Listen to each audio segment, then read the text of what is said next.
செய்தான். அற்ப காலம் உண்ட கோபத்தினால் என் முகத்தை இப்பொழுது உனக்கு மறைத்தேன். ஆனாலும் நித்திய கிருபையுடன் உன்னைக்கு இறங்குவேன் என்று கர்த்தராகிய என் மீட்பர் சொல்கிறார்.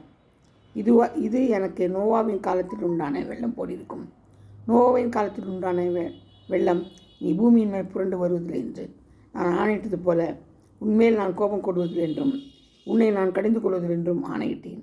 மலைகள் விலகினாலும் பர்வதங்கள் நிலை பெயர்ந்தாலும் என் கிருபை உன்னை விட்டு விலகாமலும் என் சமாதானத்தின் உடன்படிக்கை நிலை பெயராமலும் இருக்கும் என்று உன்மேல் மனதுருகிற கர்த்தர் சொல்கிறார்.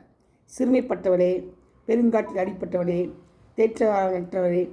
அற்றவளே, இதோ நான் உன் கல்லுகளை பிரகாசிக்கும்படி வைத்து நீல ரத்தினங்களை உன்